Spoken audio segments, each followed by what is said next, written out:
امام کی اقتداء کے احکام. اقتداء کا کیا مطلب ہے؟ پیروی کرنا. حضرت ابو ہریرہ رضی اللہ عنہ سے روایت ہے کہ رسول اللہ صلی اللہ علیہ وسلم نے فرمایا امام سے پہل نہ کرو، یعنی نماز کا کوئی بھی رکن امام سے پہلے ادا نہ کرو، اس سے آگے نہیں بڑھو. جب وہ تکبیر کہے اس کے بعد تم تکبیر کہو، یعنی امام نے اللہ اکبر کہہ لیا تو بعد میں آپ اللہ اکبر کہیں گے دل میں، اور جب امام ولضالین کہے تو تم اس کے بعد آمین کہو، اور جب امام رکوع کرے تم اس کے بعد رکوع کرو، اور جب امام سمع اللہ لمن حمدہ کہے تو تم اللہم ربنا لک الحمد کہو.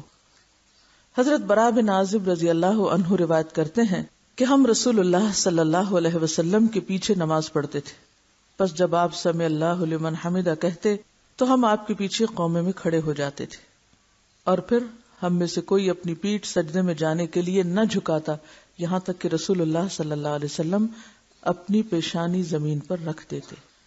یعنی جب تک رسول اللہ صلی اللہ علیہ وسلم قومے سے سجدے میں پہنچ کر اپنی پیشانی زمین پر نہ رکھ دیتے اس وقت تک تمام صحابہ کھڑے رہتے. کیا سمجھ میں آئے؟ مثلا آپ کھڑے ہو، آپ کے پیچھے والی لڑکی بھی کھڑی ہو، آپ یوں سمجھے کہ جیسے آپ ان کو فالو کر کے نماز پڑھ رہی ہیں، ٹھیک ہے. اب آپ دیکھیں، آپ رکوع کریں پہلے، ہاں رکوع ٹھیک نہیں ہے آپ لوگوں کا، جھکیں اور سر سیدھا رکھیں، نہیں ابھی بھی ٹھیک نہیں ہے، اور جھکو اور جھکو اور جھکو، اس لیے کہ رکوع جھکنے کا نام ہے. آپ کی کمر سٹریٹ نہیں ہے، آپ ڈر کے کھڑی ہیں، سٹریٹ کریں کمر، یوں ہونی چاہیے سیدھی، کب نہیں نکلا ہونے ورنہ کبڑے ہو جائیں گے. نماز ہماری کمر ہی تو سیدھی رکھتی ہے. سٹریٹ کھڑے ہوتے ہیں، پھر اس کے بعد رکوع بالکل سٹریٹ کمر کے ساتھ، حتیٰ کہ گردن جو ہے وہ بھی کمر کے برابر ہو. پھر اب دوبارہ کریں، شاباش، ہاں اب ٹھیک ہے. اب آپ سمع اللہ لمن حمدہ کہیں، اب آپ اللہ اکبر کر کے نیچے جائیں سجدے میں.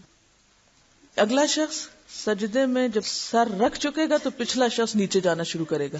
یہ نہیں کہ امام سے پہلے ہی سجدہ کر کے بیٹھ جائیں، کیونکہ بہت دفعہ نماز پڑھاتے ہوئے مجھے خود اس بات کا تجربہ ہوا ہے کہ میں اذکار کر کے اور پھر تعدیل کے ساتھ اوپر نیچے ہوتی. تعدیل کا کیا مطلب ہے کہ ہر رکن اس طرح آپ ادا کریں کہ آپ ٹھہر جائیں. یعنی مثلا رکوع کے بعد کھڑے ہوئے ہیں تو پوری طرح سائلنٹ سٹل، اس کے بعد اللہ اکبر کہہ کے نیچے کو جائیں. تو جو لوگ سٹل نہیں ہوتے وہ امام سے پہلے ہی سجدے میں پہنچ جاتے. آپ ابھی ہاف وے میں ہوتے ہیں، لوگ سجدے میں پڑے ہوتے ہیں، تو یہ طریقہ درست نہیں. دوبارہ اس حدیث کو دیکھیے، جب تک رسول اللہ صلی اللہ علیہ وسلم قومے سے سجدے میں پہنچ کر اپنی پیشانی مبارک زمین پر نہ رکھ دیتے اس وقت تک تمام صحابہ کھڑے رہتے، کوئی پیٹھ تک نہ جھکاتا. یعنی اتنا کھڑے رہتے کہ کوئی پیٹھ بھی نہیں جھکاتا تھا. صرف اتنا نہیں ہوتا تھا کہ وہ کہتے کہ سجدے میں پہلے نہ پڑے، جھکنا ہی نہیں شروع کرتے تھے. نبی رحمت صلی اللہ علیہ وسلم فرماتے ہیں امام سے پہلے نہ رکوع کرو نہ سجدہ، اور امام سے پہلے کھڑے ہو نہ پہلے سلام پھیرو. یعنی نہ پہلے کھڑے ہو اور نہ پہلے سلام پھیرو، یعنی کوئی بھی کام امام سے پہلے نہ کرو. حضرت ابو ہریرہ رضی اللہ عنہ روایت کرتے ہیں کہ رسول اللہ صلی اللہ علیہ وسلم نے فرمایا کیا تم ڈرتے نہیں کہ اللہ تعالیٰ امام سے پہلے اٹھنے والے کے سر کو گدھے کے سر کی طرح کر دے، یعنی اس کی شکل مسخ کر دے. اور اگر شکل نہ بھی مسخ ہو تو گدھا کس چیز کو سمبلائز کرتا ہے؟ بے وقوفی کو، کہ اس کی عقل ماری جائے، یعنی اس کو احمق بنا دے. گدھا سوچ سمجھ سے کام نہیں لیتا، وہ نہ آنکھیں کھول کے رکھتا ہے اور نہ ہی کانوں سے متوجہ ہوتا ہے کسی آواز کی طرف. بس وہ جس دھن میں ہوتا ہے اسی میں چلتا چلا جاتا ہے. وہ طے شدہ راستوں پر دوسروں کو اندھا دھند فالو کرتا جاتا ہے. تو ایسا کرنا دراصل حماقت. عقل مندی کس میں کہ انسان سوچ سمجھ کے کام کرے. تو جو شخص نماز میں اتنی بھی توجہ نہیں کرتا کہ اس کو کس وقت جھکنا ہے، امام کی پیروی کس طرح کرنی ہے، رکوع میں کب جانا ہے، کھڑے کب ہونا ہے، سجدے میں کب جانا ہے، ان ساری چیزوں کا احساس انسان کو کیا بنا دیتا ہے؟ یہ ساری پریکٹس کس چیز کی ہے؟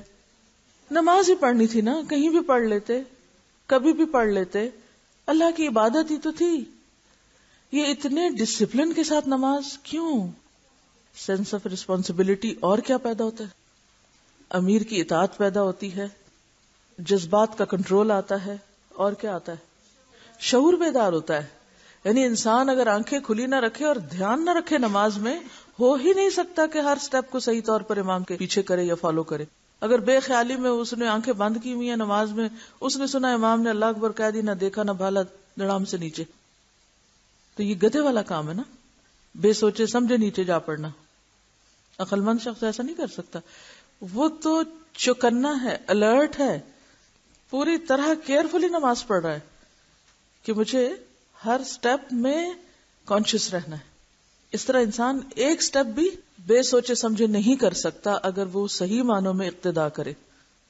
تو یہی تو احتیاط ہے، اسی کا نام تو تقویٰ ہے. اور یہ دن کی 5 نمازوں میں پریکٹس کروائی جاتی ہے کہ ہر کام سوچ سمجھ کے کرنا ہے، اپنے وقت پر کرنا ہے، نہ پہلے اور نہ بعد میں. رسول اللہ صلی اللہ علیہ وسلم نے فرمایا، جب نماز میں کوئی بات درپیش ہو تو مقتدی سبحان اللہ کہیں